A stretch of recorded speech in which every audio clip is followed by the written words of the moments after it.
that era I'm in, my work is deeply influenced by the mysticism, psychology, and personal experience. My grandma was a Chinese Bazi master, similar to the Western tarot reader, which sparked my earlier interest in fate, personality, and the unseen force shaping our lives.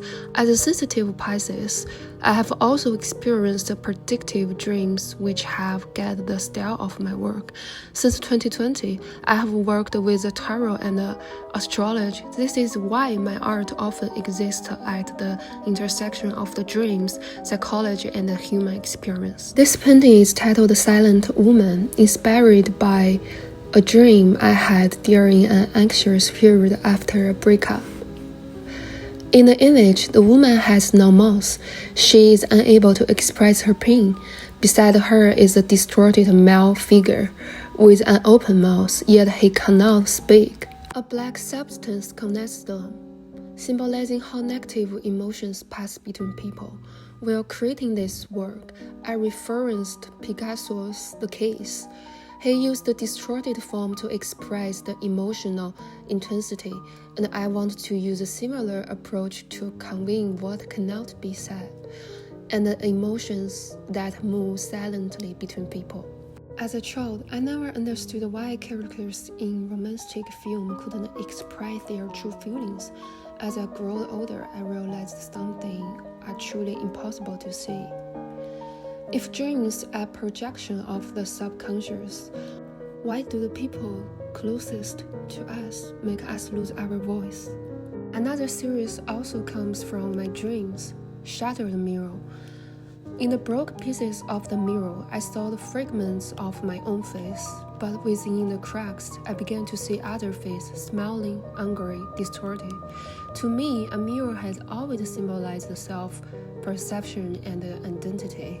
Shattered in the suggests fragmentation, instability, even a crisis of the self. Multiple faces emerging from the cracks reflect the idea that identity does not entirely belong to us. It is shaped, influenced, and even disturbed by others. This series is deeply personal, yet it points to a broader question: are we truly who we think we are, or who others see us to be? In the end, we are wearing masks to survive. After working this piece for so long, are you still the person you once were? Not all of my dreams are painful. Some are strange, surreal, carrying a clean metaphor. In one of them, aliens did not invade with violence. Instead, they arrived in a quiet, more unsettling way. They arrived, selected human, produced, and slowly become the leader of the society. The horror of this dream is not instantaneous, it comes with the hindsight. I paint it as a series of 4 narratives. As I revisited the dream, I began to ask myself, could aliens really be just aliens? To me, they are a metaphor. A set of the value we accept without question, a power structure that slowly seeps into everyday life, or even a way we are disciplined without realizing it. I hope when viewers encounter this work, they don't just see an interesting dream. I hope they pause for a moment and think, in our life, is there anything that seems natural, but was actually slipped in without our knowing? I imagine dream as the stage or theater. I added a curtain around the image, painting a scene reminiscent of the Alice of the Wonderland, soft and warm in tone, because when I fall asleep, I often feel as though my mind began a performance, scene after scene, inside a spiritual world. It's as if the moment I fall asleep connected with another one's own spiritual utopia. I have jokingly thought, what if there was a robot vision of me that could do the artist talk for me? In this painting, a robot that looks like me appeared at the presentation, speaking for me, socializing for me, performing the artist for me. On the surface, it's a joke, but after finishing it, I realized this joke holds something real. It reflects this. In situations where I need to be seen, judged, and expected to perform, I often feel I have to perform a more sociable version of myself.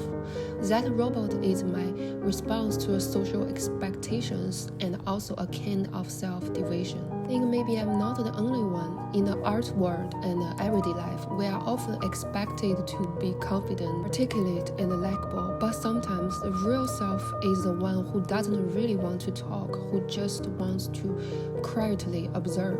So this work on the surface, but the question beneath it is, can we allow ourselves to not always perform? If we are true to ourselves and don't quite fit in, would that really be so strange? I see this process as a butterfly breaking out of its cocoon. In the beginning, my work focused more on the spiritual world, grand inner narratives, my utopia. At that time, I was like an caterpillar inside the cocoon, immersed in inner exploration. Later, I want to break free, to turn my gaze toward the real world, to feel its warmth and weight. The great Chinese writer Lu Xun once said, to save a person, one must transform their spiritual into reality, so it can better serve the world. As I have grown older, I have also become more grounded. My work has gradually began to focus more on people, the real world, and issues such as gender and power. When I flipped through the magazines, I noticed that women were always placed in the center of the frame, with their bodies and makeup extensively emphasized. This reminded me of the Barbie doll from my childhood. Girls bought Barbie but rarely bought Ken.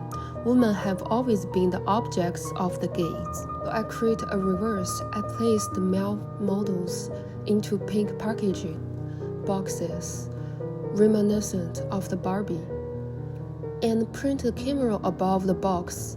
Cameras with women's eyes cut out of the magazine. Below the boxes, I add a serial number to reference the sense of the commodification. I'm not trying to emphasize the gender opposition. I simply want the audience to feel when the role of the gazer and the gazed are swapped. What do we see? What do we feel? In my second screen print work, I further explored the reverse of the gender oppression. Selected 3 advertisements from the 1950s to the 1960s, each embedded with the strong patriarchy notions. One Housen's shirt AD. A man sits dominantly on the bed while a woman serves him, reflecting the low status of the woman. Snake's beer aid. The man in a suit, a woman in an apron. The slogan implied real men drink snacks. Lex Pants ad. A man stepped on a woman with a tact. It's nice to have a girl around the house. Reverse the role and the power dynamics in each of those advertisements. A woman sits on the bed while a man serves her. I transformed the original AD into a magazine cover, using headlines such as undefined, power is not gendered, and no word belongs to one gender. Changed the black necktie, a symbol of the male privilege, to green, and printed a woman's face on it, suggesting that power is not exclusive to one gender. Second piece. A man wears an apron in the kitchen while a woman is dressed in a suit.